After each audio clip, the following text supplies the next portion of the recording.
यवतमाळ शहरातील स्थानिक पोळा बाजारात शेतकऱ्यांकडे शासनाचं लक्ष वेधण्यासाठी सोशल मीडिया काँग्रेस कमिटीच्या वतीनं अब की बार सोयाबीन 6000 पारच्या घोषणा दिल्या।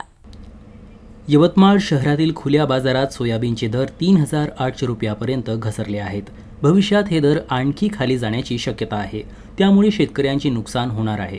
अशा स्थितीत सरकारने या प्रकरणी कारवाई करावी, यासाठी जिल्हाध्यक्ष कृष्णा पुसनाके यांच्या नेतृत्वाखाली काँग्रेसच्या सोशल मीडियाने पुढाकार घेतला आहे, जेणेकरून अतिवृष्टीमुळे नुकसान झालेल्या शेतकऱ्यांना भाववाढीचा लाभ मिळू शकेल।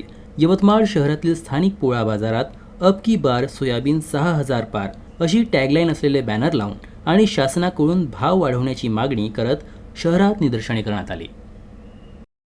एकच मागणी आहे, सोयाबीनला अब की बार सोयाबीन 6000 पार हा भाव भेटला पाहिजे। आम्हाला आमच्या हक्काचं मिळावं, हीच फक्त आमची या माध्यमातून मागणी आहे। आमच्या शेतकऱ्याला न्याय मिळावा, तोही पोळ्याच्या सणाच्या दिवशी, म्हणून आम्ही ही मोहीम सुरू केलेली आहे। गेल्या 5-6 दिवसापासून या मोहिमेचा शुभारंभ आम्ही यवतमाळ जिल्ह्यामध्ये मोठ्या प्रमाणात केला आहे। आणि आज यवतमाळ शहरामध्ये पोळ्याच्या सणाच्या दिवशी ग्रामीण भागातील सर्व शेतकरी मायबाप या ठिकाणी आलेले आहेत। आपल्या बैलाला सजवण्यासाठी शृंगार घेत आहेत, आपल्या लेकरा बाळाला कपडे घेत आहेत। पण आज अतिवृष्टीने नुकसान झालेल्या शेतकऱ्याजवळ पैसा नाहीये, आणा नाहीये, म्हणून या शेतकऱ्याला भाव मिळावा एवढीच आमची फक्त मागणी आहे। धन्यवाद।